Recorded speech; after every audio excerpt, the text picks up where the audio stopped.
जब सती अनुसुईया के तप से त्रिदेव बन गए शिशु एक बार नारद जी विचरण कर रहे थे, तब तीनों देवियां माँ लक्ष्मी, माँ सरस्वती और माँ पार्वती को परस्पर विमर्श करते देखा।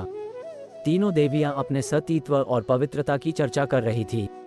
नारद जी उनके पास पहुंचे और उन्हें अत्रि महामुनि की पत्नी अनुसुईया के असाधारण पातिव्रत्य के बारे में बताया। नारद जी बोले, उनके समान पवित्र और पतिव्रता तीनों लोकों में नहीं है। तीनों देवियों को मन में अनुसुईया के प्रति ईर्ष्या होने लगी। तीनों देवियों ने सती अनुसुईया के पातिव्रत्य को खंडित के लिए अपने पतियों को कहा। तीनों ने उन्हें बहुत समझाया पर वे राजी नहीं हुई। इस विशेष आग्रह पर ब्रह्मा, विष्णु और महेश ने सती अनुसुईया के सतीत्व और ब्रह्मशक्ति परखने की सोची।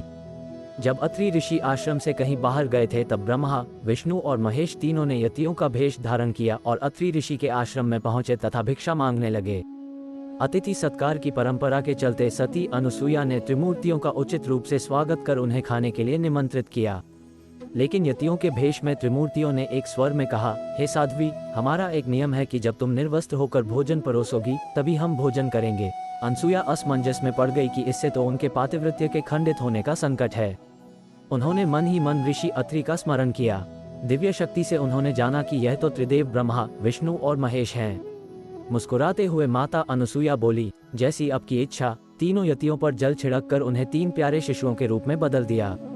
सुंदर शिशु देखकर माता अनुसुईया के हृदय में मातृत्व भाव उमड़ पड़ा।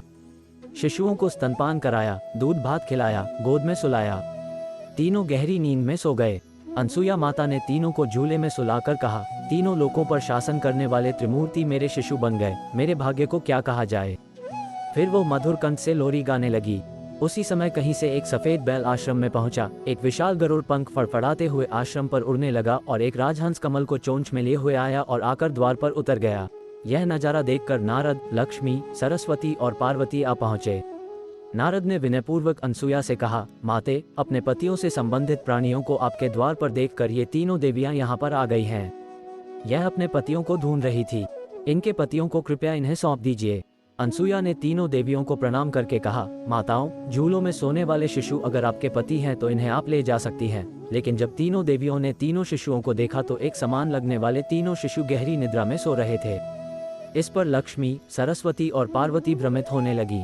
नारद ने उनकी स्थिति जानकर उनसे पूछा, आप क्या अपने पति को पहचान नहीं सकती? जल्दी से अपने अपने पति को गोद में उठा लीजिए। देवियों ने जल्दी में एक एक शिशु को उठा लिया। वे शिशु एक साथ त्रिमूर्तियों के रूप में खड़े हो गए।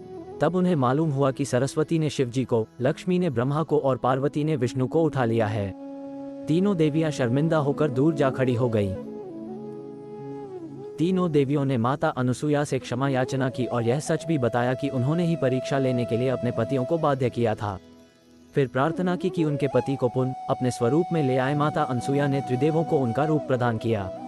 तीनों देव सती अनुसुईया से प्रसन्न हो बोले, देवी, वरदान मांगो। त्रिदेव की बात सुन अनुसुईया बोली, प्रभु, आप तीनों मेरी कोख से जन्म लें, ये वरदान चाहिए, अन्यथा नहीं। तभी से वो माँ सती अनुसुईया के नाम से प्रख्यात हुई तथा कालांतर में भगवान दत्तात्रेय रूप में भगवान विष्णु का, चंद्रमा के रूप में ब्रह्मा का तथा दुर्वासा के रूप में भगवान शिव का जन्म माता अनुसुईया के गर्भ से हुआ। मतांतर से ब्रह्मा के अंश से चंद्र, विष्णु के अंश से दत्त तथा शिव के अंश से दुर्वासा का जन्म हुआ। तो दोस्तों, यही थी माता अनुसुईया की कहानी। तो दोस्तों, आपको ये वीडियो कैसा लगा कमेंट करके जरूर बताएं और वीडियो को लाइक एंड चैनल को सब्सक्राइब जरूर करें।